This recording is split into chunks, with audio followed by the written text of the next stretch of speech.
and Jacinda Ardern said she wants the train again today. Time's concluded. Tim McIndoe. I am delighted to stand and follow my good friend and colleague, the member for Hamilton East. I'm going to pick up on one of his themes, which is a vitally important one, and that is the shameful record of the previous government which pushed this country into recession. And I want to reiterate the point that he has just made, because he's absolutely right, that the people of Hamilton have demanded the completion of the Waikato Expressway for a very long time, and for the Labor Party transport spokesperson to be on record today saying that Labor isn't committed to it will be devastating for the people of the Waikato. Mr. Speaker, perhaps even more than the three that preceded it, the fourth budget delivered by the current government highlighted both the gravity of the fiscal environment in which we're operating and the importance of our sound and careful strategy to manage the New Zealand economy back into surplus. In recent times, one other point has become abundantly clear to my constituents and to the more responsible media and economic commentators, and that is the growing understanding of how appalling the previous government's record of economic mismanagement was during the 9 years of the Clark, Cullen, Parker, Cunliffe regime. That isn't just a political point, and nor is it trite or cheap, because reflecting now on the previous government's shameful record of huge and reckless increases in government spending, while they made little or no provision for paying for it, it is clear that all the ministers in that former Clark government, including the leader of New Zealand First, I should add, who now feigns concerns about debt and the need to boost our country's exports, have shackled our economy and imperilled our children's future. Because for 5 years under their stewardship, if one can call it that, Labor ministers allowed government spending to rise at twice the rate of revenue. At any time, such a policy would be foolhardy and unsustainable. But to continue on that path, as economic storm clouds were brewing at home and throughout the global economy, what you did indeed, Mr. McLeay, was as was clearly the case in the final term of the last Clark government, was reckless and utterly shameful.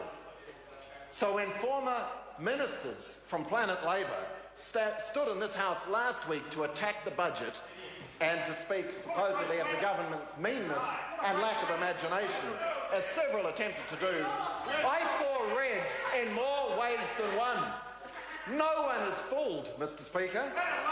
None but the most one-eyed, dyed-in-the-wool Labor Party activists could continue to defend the indefensible. Labor caused the lion's share of New Zealand's current economic difficulties. Yet not one member of the party opposite has had the integrity yet to admit it, or the humility to stand and apologise for it. Not one of them. Again today, we've heard more unadulterated claptrap from this week's Labor finance spokesman, David Parker, deflecting the blame and ignoring the triple challenges posed by the global financial crisis, the magnitude of the Canterbury earthquakes, and the continuing impact of Labor's reckless and unfunded escalation of public spending. Yet today, Mr. Parker opined that if you change nothing, nothing changes.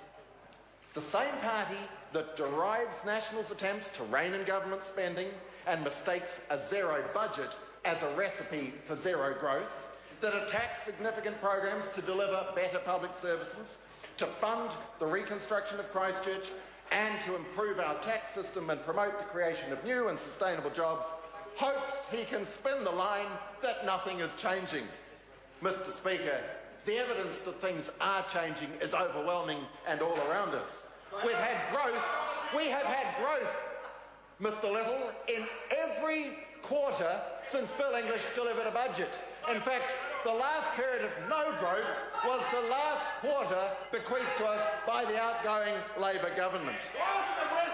Mr. Speaker, we have constantly reprioritised spending as a government towards the things that work, and we also have a firm focus on results, not just inputs. because it's the Labor Party's view that you just throw money at things, you have no accountability, you make no attempt to measure whether things work, you just say throw more money at the problem and you borrow it from overseas.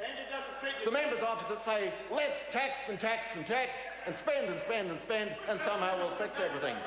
Well, Mr. Speaker, what we're doing is making a difference despite the fact that we are not increasing overall government spending.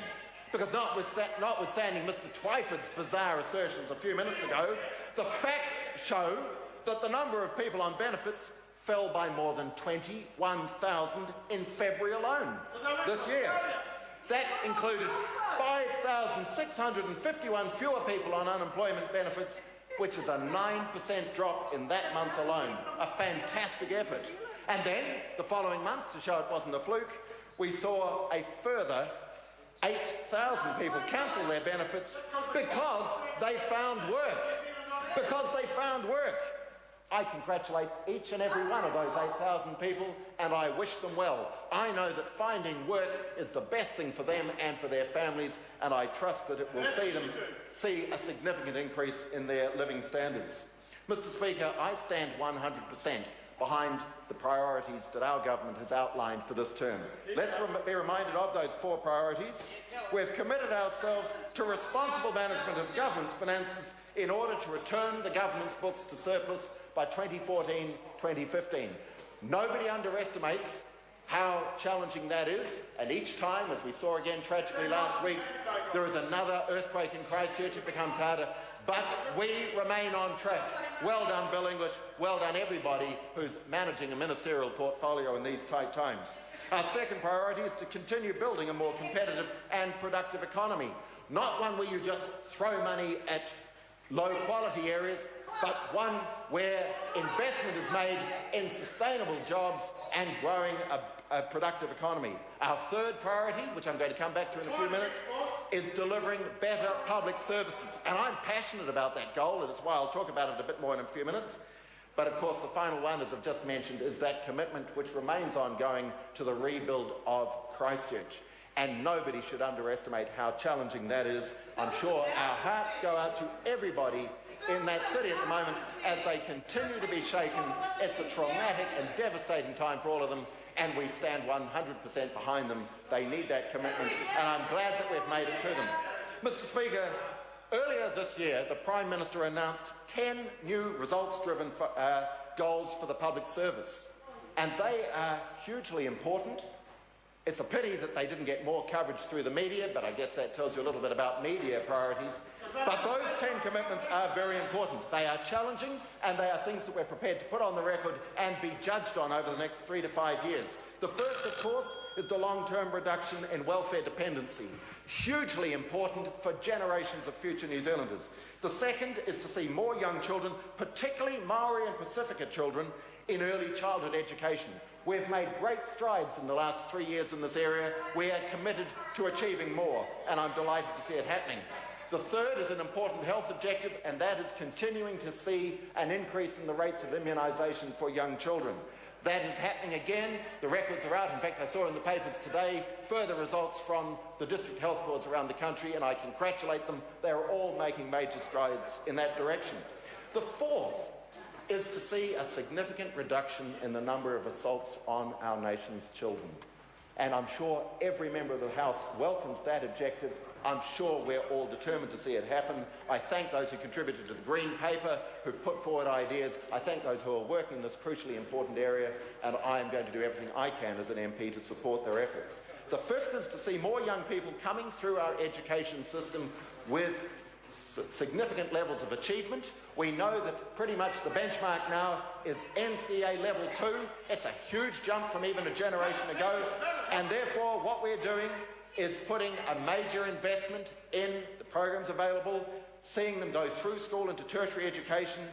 We are determined to achieve that outcome, and we know that it's the quality of teaching that makes a huge difference, and we are funding that. We're backing our teachers. We believe in them. I back them. I'm a former teacher myself, and I thank them for what they are doing. The seventh the sixth is to see a more skilled workforce with an increase in the number of people coming through with advanced trade qualifications because they need them in order to secure employment. The next is a reduction in the crime rate. And it's not just total crime, it's youth crime, which is such a major problem in our country, and it's violent crime. And as we reduce crime, and we're seeing that happen, we know that that is going to make a huge difference to the lives of all New Zealanders. And the final one that I'm going to mention today is a reduction in the rate of reoffending, something I'm passionately committed to. Honourable Damien O'Connor. After that speech, I'm going to have a talk to my colleague.